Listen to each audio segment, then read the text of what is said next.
Cordia, que significa corazón. ¿Sabe lo que hizo Dios en la persona de Cristo? Que cuando Cristo abrió sus brazos, clavado en la cruz del Calvario, Dios en ese momento tuvo que condenar, ser el juez de su propio Hijo, para mostrar su gracia salvadora a tu favor y a mi favor. Y mirar tu miseria y pasarla por el cuerpo de Cristo, que fue lacerado, que fue violentado. Tan grande fue el martirio que el Cristo de la gloria padeció por ti y por mí, dice la palabra de Dios, que de tal manera fue desfigurado su rostro, que le veremos sin parecer alguno, sin hermosura. A Cristo le dieron con palo, con caña en su rostro, por amor de ti y de mí, y cayó, no abrió su boca, porque Él quería pagar el precio que tú no podías pagarle al Padre. Ese Cristo de la gloria tuvo que padecer, que le alaran, me mesaban la barba, mesar su barba, dice el profeta Isaías, era que le jalaban la barba, se la arrancaban, se la jalaban y le golpeaban con una venda en sus ojos, le daban de puñetazo y le decían, profetiza y di quién fue que te golpeó. Él no sabía quién le había golpeado, claro que sí, era Dios. Sin embargo, se cayó, padeció.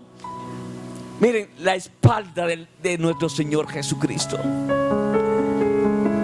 los azotes que Él recibió, con ese látigo escorpión, que en la punta tenía punta como si fueran de acero, ganchos, con huesos incrustados, con bolitas de bronce, que cada vez que le daban un pedazo, la carne volaba. Entonces, bien, la pasión de Cristo, de qué hizo. Eso se queda corto, muy corto, para lo que Cristo padeció.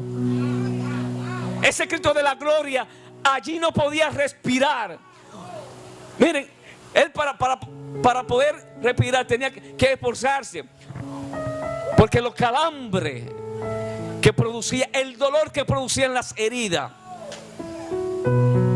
Dice el Salmo 122, que contar podía todos sus huesos. Literalmente, las heridas eran tan grandes y tan fuertes que él se podían ver por su costado la costilla, por su espalda se podían ver los riñones funcionando, se podían ver sus bronquios, sus pulmones. Imagínense, tan profundas eran sus heridas, que por amor de ti cayó, no abrió su boca, solamente dijo, Padre, en tus manos encomiendo mi espíritu.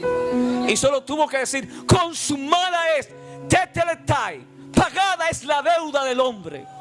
En la cruz del Calvario Dios mostró su misericordia para contigo, y en su gracia no te dio lo que tú merecías.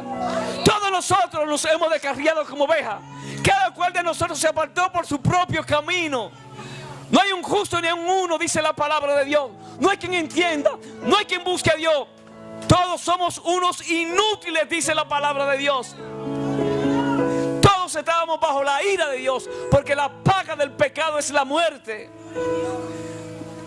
Esa muerte cruel que Jesucristo padeció, teníamos nosotros que padecerla. Y aún así no la pagábamos porque éramos pecadores. Tuvo que morir un santo, un justo por nuestro pecado, para poder llevarnos a Dios, para ser el puente entre Dios y los hombres. Por eso Cristo es el pontífice divino.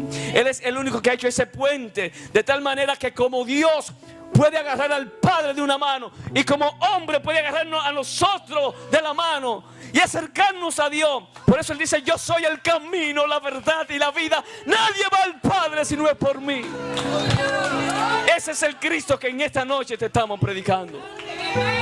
Y ese es el Cristo que se conmovió al ver a este hombre en esta condición. Me llama tanto la atención lo que este endemoniado hizo, que muchas veces nosotros, estando en una condición diferente, sana, ecuánime, no lo hacemos. Este hombre dice claramente que cuando vio de lejos a Jesús, dice el verso 6. Cuando vio pues a Jesús de lejos, corrió a su encuentro. Corrió a su encuentro, se arrodilló y confesó. Todos nosotros necesitamos urgentemente venir a Jesús.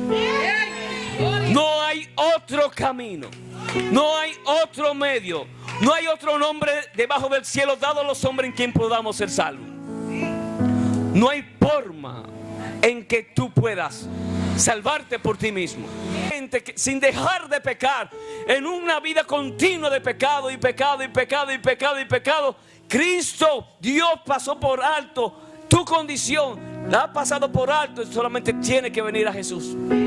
Porque Él vino para reconciliar consigo mismo al hombre de sus pecados.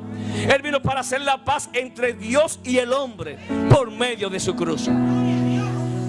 Y este hombre en esta condición es el que viene corriendo al encuentro de Jesús. Se arrodilla. La palabra de Dios dice que los demonios creen y tiemblan ante su presencia. Hay autoridad en su persona. Reconoció quién era y lo confesó. ¿Qué tienes conmigo, Jesús, Hijo del Altísimo? ¿Por qué ha venido aquí antes de tiempo para atormentarme? Porque los demonios saben que ya están condenados, que hay un día en el cual Dios lo va a juzgar con justicia, y lo tiene preparado ese juicio y ese castigo para echarlo a todo en el fuego eterno. Y tú también irás a esa misma condenación, aunque Dios no quiera la muerte del impío, porque Dios mostró su amor en la persona de Cristo. Dice: de tal manera amó Dios al mundo que ha dado a su Hijo unigénito, para que todo aquel que en él crea no se pierda, mas tenga vida eterna. Porque no envió Dios a su Hijo a condenar al mundo, sino para que el mundo sea salvo por él. El que cree en el Hijo tiene vida eterna. El que no cree en el Hijo no tiene vida eterna. El que se rehúsa a creer en el Hijo no verá la vida, sino que ya ha sido condenado. Esa es tu condición. Tú eres un condenado si no vienes a Cristo. Solamente tiene que venir arrepentido, arrodillarte, reconocer a ese Señor Jesucristo. Como dice la palabra de Dios, ese Cristo que vino a servir, a poner su vida en rescate por muchos. Dice el apóstol Pablo en Filipenses capítulo 2 verso 5: haya pues este sentir que hubo en Cristo Jesús, el cual siendo en forma de Dios, no estimó el ser igual a Dios como cosa que aferrarse, sino que se despojó a sí mismo, tomó la forma de un siervo, y aún estando en la condición de un siervo, se humilló aún más, porque se hizo, óigame, hasta lo sumo, un esclavo para servirte. Y por eso Dios lo exaltó. Lo exaltó y le dio un nombre que es sobre todo nombre. Lo exaltó con un nombre que es sobre todo nombre que se nombra aquí en la tierra, debajo de la tierra y encima de los cielos, para alabanza de Dios Padre. Y ese Cristo vino a tu encuentro. No fue este endemoniado que fue a buscar a Jesús, no. Fue Jesús que fue a buscar al endemoniado. Porque la palabra de Dios dice que Él vino a buscar y a salvar lo que se había perdido. Este hombre estaba perdido, no había esperanza para él, no había vida para él. Y Cristo vino a rescatar a este hombre, a darle libertad a este hombre y darle una nueva vida. Déjame decirte que si tú vienes a Cristo, pasará lo mismo. De modo que si alguno está en Cristo, nueva criatura es. Las cosas viejas pasaron, he aquí todas son hechas nuevas.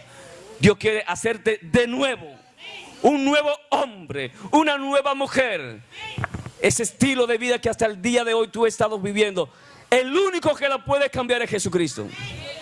No hay forma humana, no hay psicología, no hay psiquiatría que pueda cambiar la conducta del ser humano. Solamente Jesucristo puede cambiar, regenerar al pecador.